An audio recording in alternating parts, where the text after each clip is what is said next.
হাত তালিটাও কি ক্যামেরাতে উঠবো?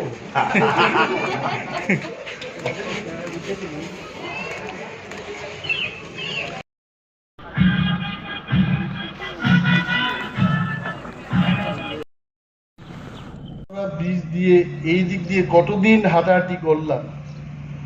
বিশ্বকর্মা পূজার সময় এগুলো আমরা 5 বার 6 বার করে হাঁটতাম, এবং এই জায়গায় আজকে এত সুন্দর একটা ইন্টিগ্রেটেড পার্কিং প্লেস হবে, এটা আমার কল্পনারও বাইরে।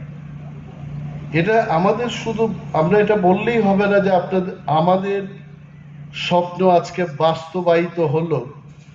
বাস্তবায়িত না, শুধু আমাদের এত সুবিধা করে দেবে এটা। দেখবেন এই মোটর স্ট্যান্ড বা পার্কিং প্লেসটাকে কেন্দ্র করে এখানে একটা নতুন ব্যবসা বাণিজ্যের একটা পরিবেশ তৈরি হবে, এটা আমি আশা রাখি। কারণ যেখানেই কিছু একটা প্রতিষ্ঠান হয় সেখানেই কিন্তু যারা ব্যবসায়ীরা তারা ব্যবসা করতে সুযোগ পেয়ে থাকে। 4,32,00,000 টাকায় এই পার্কিং প্লেসটা নির্মিত হয়েছে। 4,32,00,000। ইঞ্জিনিয়ার সাহেব এখানে আছেন, ওনাকে আমি ধন্যবাদ জানাবো, তখন আমি ভুলে গেছি। Hats off.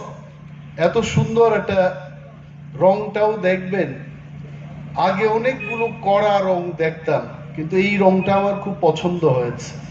This colour is really, এত কড়া রং কোনো সময় ভালো না। তো এই রংটা আপনারা নিশ্চয় আমার মতো আপনার হাততালি বাজিয়েছেন, আপনারাও পছন্দ করেছেন এটাকে। এবং শুধু তা না, আজকে রাজ্যের বিভিন্ন প্রান্তে আমাদের মাননীয় এমএলএ মহোদয় বলেছেন যে জিরানিয়ায় একটা অত্যাধুনিক state of the art technology দিয়ে 13,25,00,000 টাকা ব্যয়ে একটা মোটর স্ট্যান্ড নির্মিত হবে। সেইখানে টার্মিনাল বিল্ডিং থাকবে, মার্কেট স্টল থাকবে।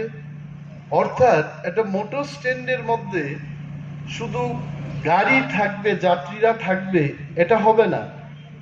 যদি কেউ কিছু কিনতে চায়, কেনাকাটার সেই ব্যবস্থাও থাকবে, শৌচালয়ের ব্যবস্থা থাকবে। তারপর বিশ্রাম নিতে পারবেন যারা, ধরুন 1 ঘন্টা বাদে বাস সেখান থেকে যাবে, বিশ্রামের ব্যবস্থা থাকবে।